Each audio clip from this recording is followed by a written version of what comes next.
Student in our last class हमने देखा था helical motion of a charge particle when it is being thrown with some velocity v at an angle theta with the magnetic field.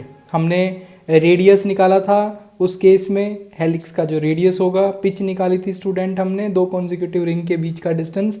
आज हम student बात करने वाले हैं motion of charge particle in combined electric and magnetic field. तो student हम जानते हैं कि एक चार्ज पार्टिकल के ऊपर जब वो दोनों इलेक्ट्रिक और मैग्नेटिक फील्ड के इन्फ्लुएंस में होता है तो जो फोर्स लगती है that is Q E plus Q V cross B, ये हम जानते हैं। और इस फोर्स को हमने क्या बोला था? लोरेंट्ज फोर्स बोला था।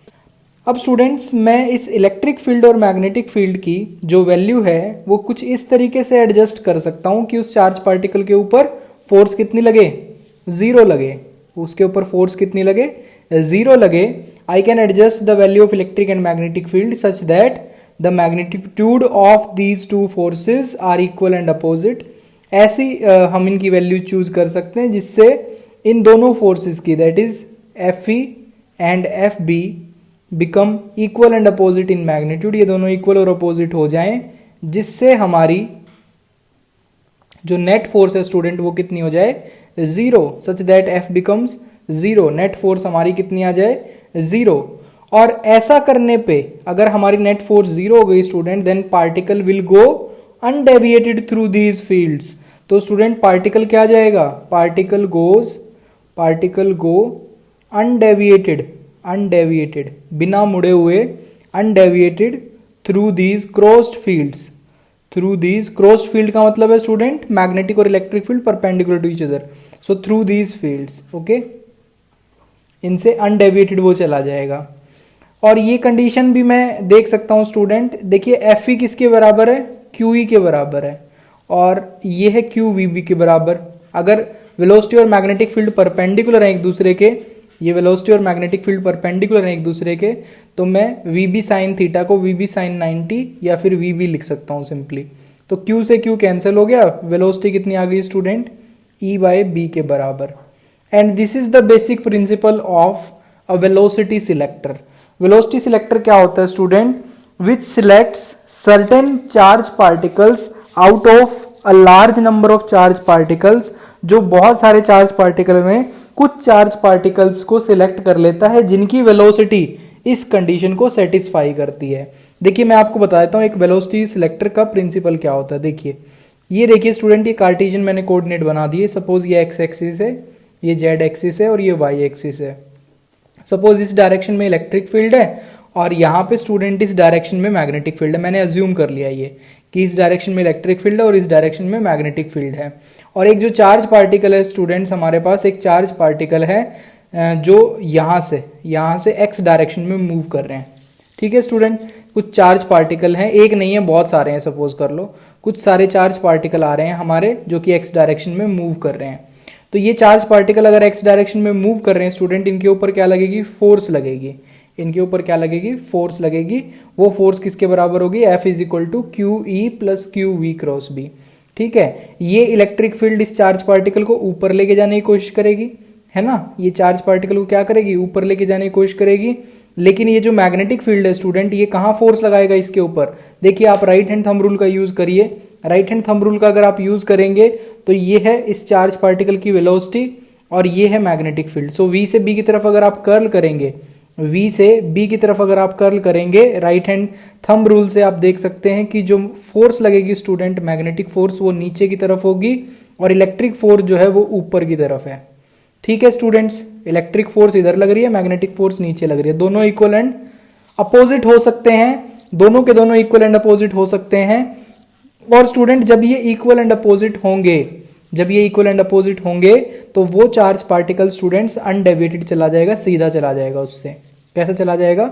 सीधा। लेकिन उसके लिए एक कंडीशन है। उसके लिए क्या कंडीशन है? कि उस चार्ज पार्टिकल की वेलोसिटी कितनी होनी चाहिए? ई बाई बी की रेशियो में होनी चाहिए।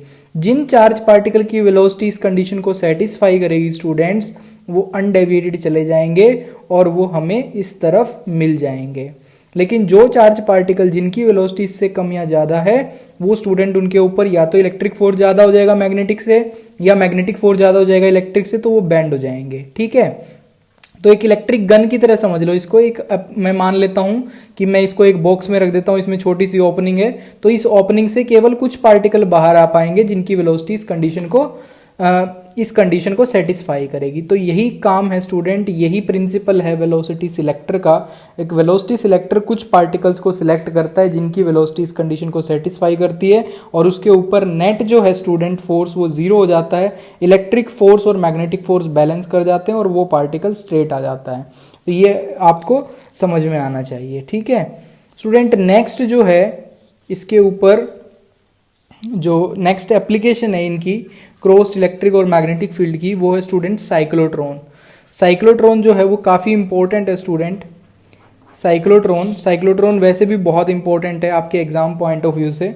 देखिए साइक्लोट्रॉन जो है स्टूडेंट, इसकी जो खोज की थी, cyclotron was invented by Lawrence and Livingstone. Lawrence और लिविंगस्टन दो साइंटिस्ट थे, उन्होंने इसको डिस्कवर किया था 1934 में।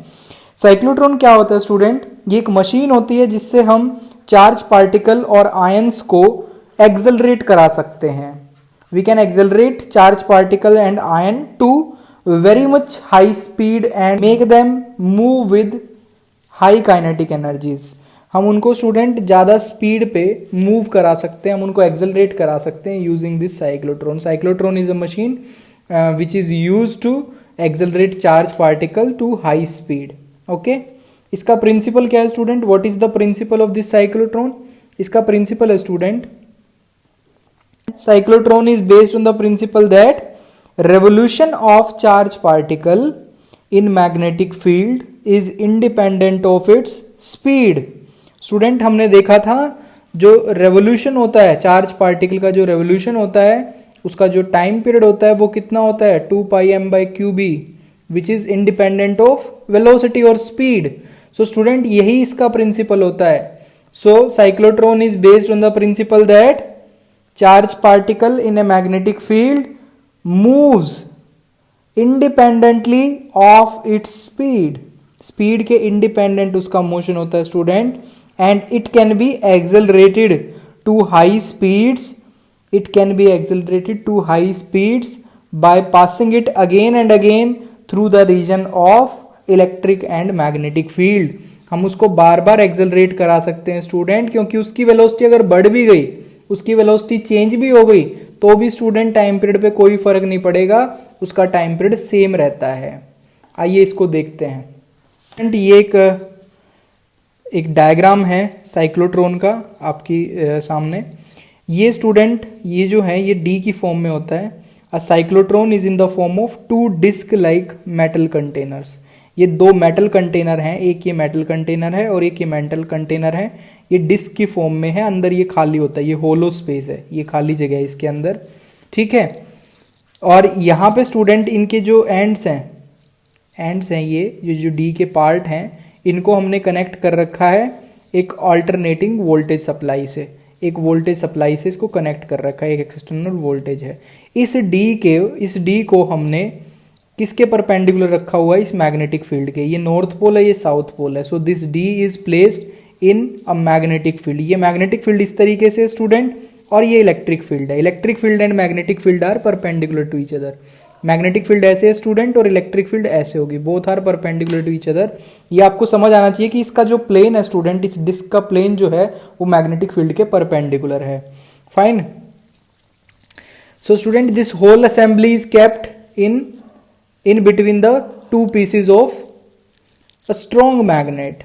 ये स्ट्रॉन्ग मैग्नेट के बीच में रखी हुई है। यहाँ पे छोटी सी ये विंडो दे रखी है स्टूडेंट, इसको एग्जिट स्लिट बोलते हैं।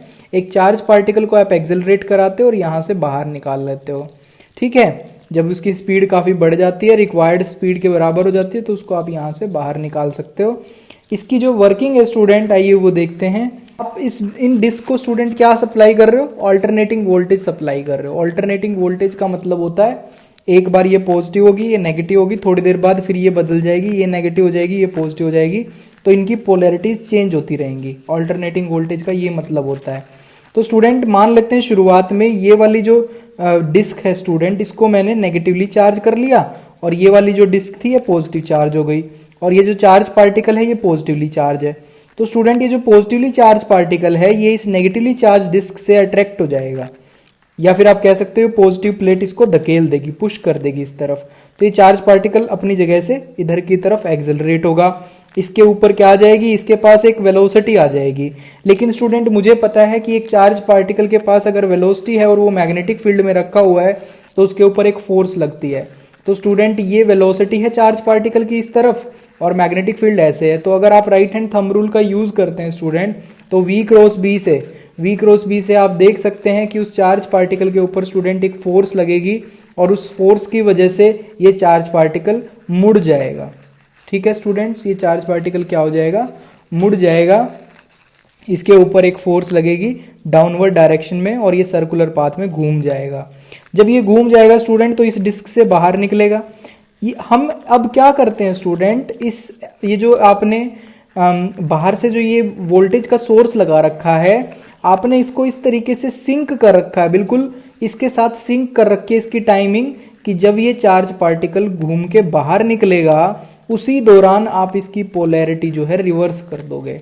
अब पोलैरिटी रिवर्स करने से आपको क्या बेनिफिट मिलेगा, ये डिस्क पहले क्या थी स्टूडेंट, ये नेगेटिव थी, अब आपने इसको पॉजिटिव कर दिया और इसको क्या कर दिया, नेगेटिव। तो अब ये नेगेटिव डिस्क इस चार्ज पार्टिकल को अपनी तरफ खींच लेगी। तो ये अगर इसको अपनी तरफ खींच लेगी स्टूडेंट, अब ये चार्ज पार्टिकल यहाँ पे चला जाएगा, मैग्नेटिक फील्ड फिर से एक्सर्ट हो रही है तो वो सर्कुलर पाथ में इसको घुमाती रहेगी। तो यहाँ पे स्टूडेंट वो एक्सेलरेट करता रहेगा, एनर्जी गेन करता रहेगा। एनर्जी गेन करने की वजह से स्टूडेंट उसका जो रेडियाई है वो बढ़ता जाएगा। अगर आपने उसके अंदर उसको एनर्जी प्रदान कर दी, उसको एनर्जी दे दी आपने, तो उसकी जो वेलोसिटी है स्टूडेंट वो बढ़ती जाएगी, उसका रेडियाई बढ़ता जाएगा और वो एक बड़े सर्कल में घूमता जाएगा अनटिल उसकी काइनेटिक एनर्जी एक पर्टिकुलर वैल्यू को रीच ना हो जाए और फिर आप उसको विंडो से बाहर निकाल लेते हो। ठीक है स्टूडेंट जो टाइम पीरियड होता है उस चार्ज पार्टिकल का एक बार रोटेट करके आने में, वो टाइम पीरियड होता है 2πm/qb 2πm/qb के बराबर होता है वो टाइम पीरियड। और हम जो एसी वोल्टेज मैंने बाहर से लगा रखी है स्टूडेंट, उसकी फ्रीक्वेंसी भी हम इतनी रखते हैं, एग्जैक्टली इतनी फ्रीक्वेंसी रखते हैं जितनी इसकी है। This frequency is actually called cyclotron frequency. हम जो इस टाइम पीरियड से फ्रीक्वेंसी निकालेंगे स्टूडेंट चार्ज पार्टिकल के रोटेशन की, इसको हम साइक्लोट्रॉन फ्रीक्वेंसी बोलते हैं। इसको हम क्या बोलते हैं, cyclotron frequency. And the frequency of applied voltage is also adjusted so that particle of potential D is reverses in the same time as time taken by the charge particle to complete 1/2 rotation. हम इसकी frequency और AC voltage की frequency को बराबर रखते हैं student. इस condition को हम क्या बोलते हैं, this condition is known as resonance condition. इसको हम क्या बोलते हैं student, this condition is known as resonance condition. दोनों की जो फ्रीक्वेंसी है वो बराबर है, इस कंडीशन को हम रेजोनेंस कंडीशन बोलते हैं। ठीक है स्टूडेंट्स, आप निकाल सकते हैं। हमें पता है रेडियस क्या होगा, mv/qb। तो अगर आप रीअरेंज करेंगे तो पार्टिकल की वेलोसिटी आ जाएगी qbr/m। अगर वो एग्जिट करने वाला है तो उसका जो रेडियस होगा स्टूडेंट वो बिल्कुल d के रेडियस के बराबर ही हो जाएगा लगभग। Let's say r is the radius of d, तो उसकी वेलोसिटी उस टाइम पे इतनी होगी। जब वो एग्जिट करने वाला होगा तो उसकी वेलोसिटी इतनी हो जाएगी। और मुझे पता है स्टूडेंट काइनेटिक एनर्जी क्या होती है, 1/2 mv²। अगर काइनेटिक एनर्जी 1/2 mv² है तो मैं वेलोसिटी की वैल्यू डाल के स्टूडेंट काइनेटिक एनर्जी निकाल सकता हूँ। ये काइनेटिक एनर्जी होगी पार्टिकल की एग्जिट के दौरान, जब वो एग्जिट करेगा तो उसकी काइनेटिक एनर्जी इसके बराबर होगी। फाइन। देखिए साइक्लोट्रॉन के यूज क्या है। Cyclotron is use to bombard nuclei with energetic particle and to study the resulting nuclear reaction. तो ये न्यूक्लियर रिएक्शन को स्टडी करने में काफी काम आता है, हेल्प करता है ये हमें। Okay, two main things that you have to remember students, we cannot accelerate neutral and light particle by cyclotrons। Cyclotron से हम न्यूट्रल और लाइट पार्टिकल नहीं रोटेट करा सकते हैं, नहीं एक्सेलरेट करा सकते हैं। न्यूट्रल तो इसीलिए स्टूडेंट क्योंकि चार्ज नहीं होगा तो वो मुड़ेगा नहीं, मैग्नेटिक फील्ड में उसके ऊपर कोई फोर्स नहीं लगेगा। For example neutron and electron can not be accelerated by cyclotron, जैसे कि न्यूट्रॉन और इलेक्ट्रॉन को हम साइक्लोट्रॉन से एक्सेलरेट नहीं करा सकते हैं।